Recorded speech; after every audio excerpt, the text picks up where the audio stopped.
네, 여러분 안녕하세요. 문 선생입니다. 둔촌주공 아파트가 분양을 하고 정말 말도 탈도 많았는데 이번에는 12월에 분양을 했고 청약 경쟁률은 그렇게 높지 않았죠. 그런데 이게 실제 계약률로 얼마나 이어질지에 대해서 사람들이 관심을 모으고 있습니다.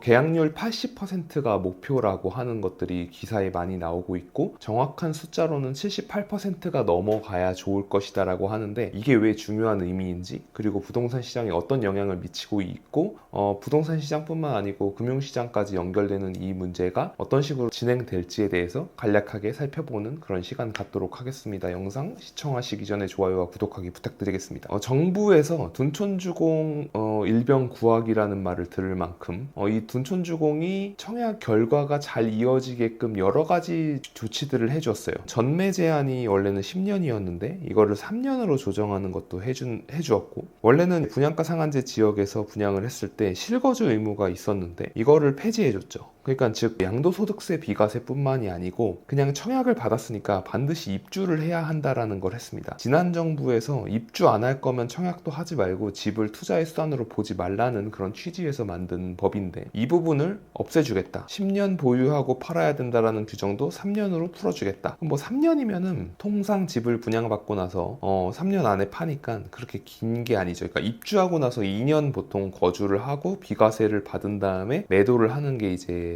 보통 일반적인 상황인데 3년 보유하고 팔면 된다고 하니까 사실상 다 풀어준 거라고 보면 되고, 대출 규제가 많이 풀렸는데 중도금 대출은 이상하게 12억 규제가 남아있었거든요. 저는 이 12억 규제가 남아있던 것도 좀 웃겼던 게 둔촌주공 청약을 앞두고 이 규제가 풀렸는데 원래는 9억 원이었던 걸 굳이 12억으로 올렸는데, 제가 늘 말했지만 돈은 너만 없어요 라는 조롱했던 사람들의 말과 달리 이렇게 현금 10억이나 부어 넣을 수 있는 사람들은 둔촌주공에 많이 청약을 안 할 거라고 생각을 했었는데, 무슨 생각인지 모르겠는데 12억을 중도금 대출 안 나오는 규정을 그대로 남겨놨었단 말이죠. 근데 이제 이것도 없애주겠다. 그러니까 34평, 그러니까 84국평 기준으로 13억 정도가 이제 분양가가 나왔었는데 이것도 중도금 대출이 된다라는 거죠. 그래서 이 둔촌주공이 전부 다 뭐 아주 작은 평형대부터 10평 초반부터 34평까지 있기 때문에 이 평형들이 다 마감이 되어야지, 제가 알기로는 4,500세대 정도를 분양을 했는데 여기서 80%인 3,300세대 정도는 계약이 완료돼야 된다. 이게 되게 중요한 의미를 갖는 이유가 있습니다. 이 둔촌주공 계약률이 중요한 이유는 재개발 조합이나 재건축 조합이 사업을 하는데 자기들 돈으로 안 하고 프로젝트 파이낸싱이라는 걸 받아서 합니다. 뭐 혹자는 이런 거를 뭐 자기 돈으로 해야지라고 하는데 그건 아예 뭐 자본주의 자체를 부정하는 분들이나 하는 말씀이고, 프로젝트 파이낸싱을 받아가지고 사업을 벌이는 거죠. 이거를 이제 금리를 내고 꼬아서 하는데 최근에 금리가 막 올라가잖아요. 그러니까 이거를 어떻게 해야 되냐면 분양을 해서 수분양자, 그러니까 분양 받은 사람들의 중도금 대출이라든가 이걸로 받아서 돈을 조합이 받고 이거를 프로젝트 파이낸싱에다가 갚아야죠. 이제 대환 대출처럼 돌려막기를 하는 겁니다. 프로젝트 파이낸싱에서 빌려온 돈을 조합이 분양자들한테 받아서 요거를 프로젝트 파이낸싱에 돌려준다. 그 돌려주고 무리 없이 한국 금융시장에 충격을 주지 않고 넘어가려면 계약률이 77% 정도는 나와줘야 된다라는 게 연합인포맥스 기사에 나와 있고요. 많은 언론들에서도 이 77%, 그러니까 단순하게 80%를 타겟으로 하고 있다는 것을 보여줍니다. 이 부동산 시장도 결국에는 금융시장과 연동이 되어 있습니다. 당연하게 그러겠죠. 부동산 개발 사업을 할 때 자금이 필요한데 이 자금을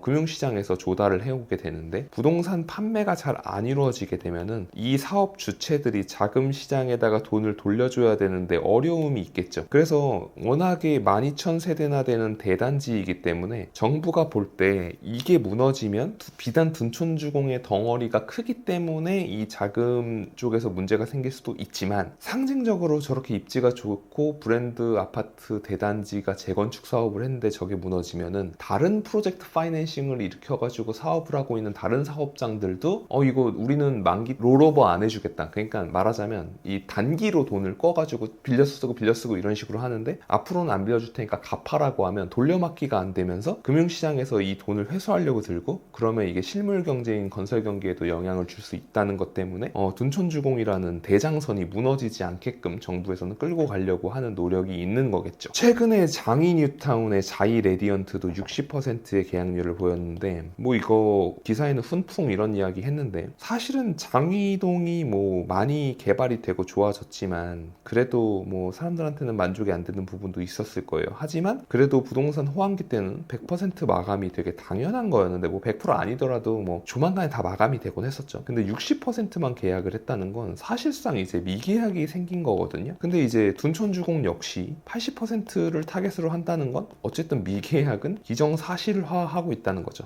그래서 이제 금융시장에 주는 영향, 이게 채권시장에도 영향을 미칠 거고, 둔촌주공이 만약에 계약률이 생각보다 되게 저조했다, 문제가 생기면 경기 수도권에서 15억 찍었던 아파트들이 있거든요. GTX 호재로. 이 아파트들이 다시금 그 신고가를 회복하는데 어려움이 있을 거다. 그리고 정부는 더 많은 규제 완화를 할 거다라는 생각이 듭니다.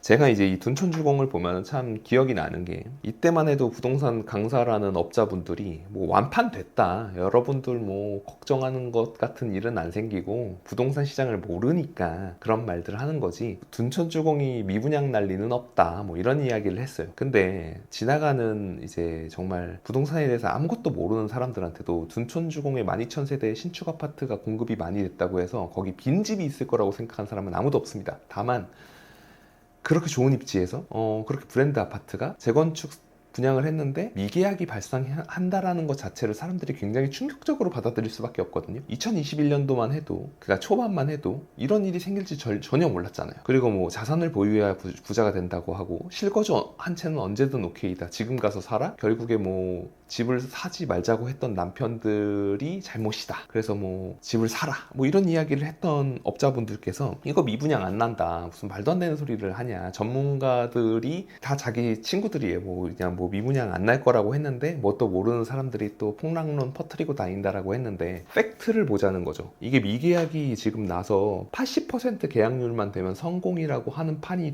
됐는데, 웃기는 거는 그때 이게 완판될 거라고 했던 분들은 입싹 닦고 아무 말 안 해요. 그리고 또 다른 부동산 또 이야기를 하고 자기들끼리 뭐 인사이트가 있네 어쩌네 뭐 이러고 있는 걸 보면은, 아 정말 그 사람들은 컨텐츠 크리에이터로서 자기들의 팬들이 듣기 좋은 말을 하고 자기가 컨텐츠를 팔고 그런 것들을 해나갈 수 있는 그런 산업적으로 열심히 하는 거지, 정말 팩트를 말하고 이런 거는 아닌 것 같다라는 생각이 듭니다. 그래서 저는 최근에 그분들이 지금 부동산 가격이 조정을 받은 거고 빨리 가서 사야 된다, 실거주 한 채는 언제나 오케이다라고 했던 말도 결국에는 좀 스스로가 판단할 수 있는 그런 생각을 갖고 의사결정을 해나가야 되지 않을까라는 생각을 하고, 두 번째로는 이 부동산 아파트 시장이라는 거는 주식시장처럼 초단위 분단위로 바뀌는 그런 시장이 아니기 때문에 거래가 충분히 일어나고 그러면서 가격대가 형성되는 저점 구간이 만들어지면 그게 내려온 가격이고 어느 정도 바닥을 다진 가격이라고 봐야지, 이 정도 싸졌으면 이제 사야죠, 뭐 왜 안 사세요, 뭐 자산을 사야 부자가 돼요, 이게 또 반복이 될 수도 있는 거고, 2009년 시장을 바라보면 2008년에 가격이 내리다가 2009년에 상반기에 반등하거든요. 반등한다면서 지금처럼 부동산 바닥 찍었나, 하반기 상승할까, 이런 기사들이 나오고, 그로부터 이제 7년을 횡보가 아니고 하락하면서 횡보하게 됩니다. 그래서 2009년 상반기 가격을 회복하는 게 2016년 말이 됩니다. 엄청난 시간이 흐른 거죠. 7년이면. 지금으로 따지면 2023년에 반등하는 줄 알고 샀다가 2030년까지 기다려야 될 수도 있다는 말이죠.